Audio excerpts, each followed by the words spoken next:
Hello दोस्तों। आज हम बात करेंगे कॉलम शार्टरिंग, बीम लेवल और बैकफिलिंग प्रोसेस के बारे में।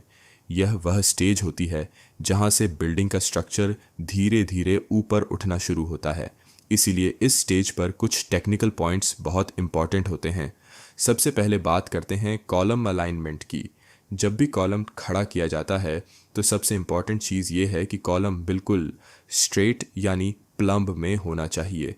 अगर कॉलम थोड़ा भी तिरछा हो गया तो पूरी बिल्डिंग की अलाइनमेंट खराब हो सकती है। इसीलिए शटरिंग लगाने से पहले और कंक्रीट डालने से पहले प्लम्ब चेक करना बहुत ज़रूरी होता है। अब बात करते हैं कॉलम कवर की। कॉलम रीइंफोर्समेंट में जनरली 40 मिलीमीटर कवर दिया जाता है। इसका मतलब यह है कि स्टील रीइंफोर्समेंट और शटरिंग के बीच लगभग 40 मिलीमीटर की डिस्टेंस मेंटेन की जाती है। इससे स्टील को प्रॉपर प्रोटेक्शन मिलता है और कोरोजन का खतरा कम हो जाता है। इसीलिए शटरिंग लगाते समय यह ध्यान रखना चाहिए कि चारों तरफ प्रॉपर कवर मेंटेन हो। अब एक बहुत इंपॉर्टेंट पॉइंट है शटरिंग ऑयल। शटरिंग लगाने से पहले शटरिंग प्लेट्स पर ऑयल लगाना ज़रूरी होता है। इससे कंक्रीट शटरिंग से चिपकता नहीं है और शटरिंग निकालते समय सरफेस डैमेज नहीं होता। अगर बिना ऑयल के शटरिंग लगाई जाती है तो कंक्रीट सरफेस खराब हो सकती है। अब बात करते हैं कॉलम रीइंफोर्समेंट कटिंग की। कई बार साइट पर लोग गलती करते हैं कि सभी रॉड्स को एक ही लेंथ में काट देते हैं। ऐसा नहीं करना चाहिए। कॉलम रॉड्स को हमेशा स्टैगर्ड मैनर में रखना चाहिए। मतलब एक रॉड लंबी होगी, उसके बाद दूसरी रॉड थोड़ी छोटी होगी, फिर अगली रॉड लंबी होगी। इसे स्टैगर्ड अरेंजमेंट कहा जाता है। इससे कॉलम की स्ट्रेंथ बेहतर रहती है। अब बात करते हैं स्टिरप्स या रिंग्स स्पेसिंग की।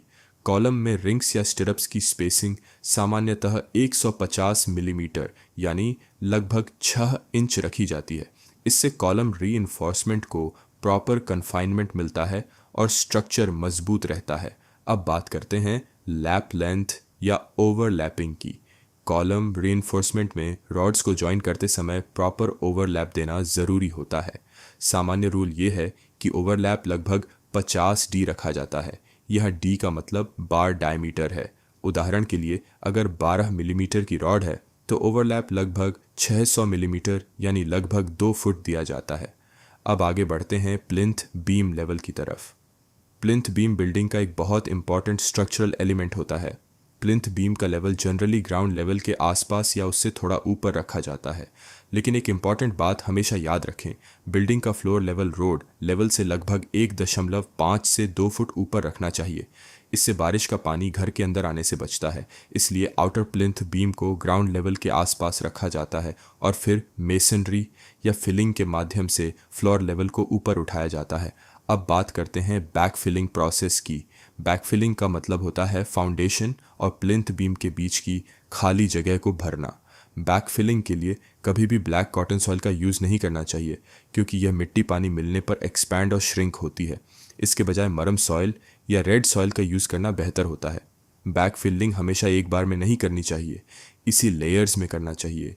पहली लेयर डालें, उसके बाद कॉम्पैक्शन करें, फिर दूसरी लेयर डालें, फिर कॉम्पैक्शन करें, फिर तीसरी लेयर डालें और फिर कॉम्पैक्शन करें।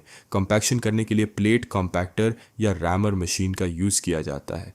अगर प्रॉपर कॉम्पैक्शन नहीं किया गया तो फ्यूचर में सेटलमेंट हो सकता है और फ्लोर में क्रैक्स आ सकते हैं।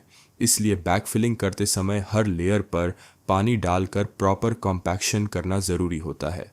तो ओवरऑल इस स्टेज पर 3 चीज़ें सबसे ज़्यादा इंपॉर्टेंट होती हैं: column alignment, proper reinforcement detailing और करेक्ट बैकफिलिंग प्रोसेस। अगर ये तीनों चीज़ें सही तरीके से की जाए तो बिल्डिंग का स्ट्रक्चर मजबूत और स्टेबल रहता है। अगले लेक्चर में हम आगे की कंस्ट्रक्शन प्रोसेस के बारे में बात करेंगे। Thank you.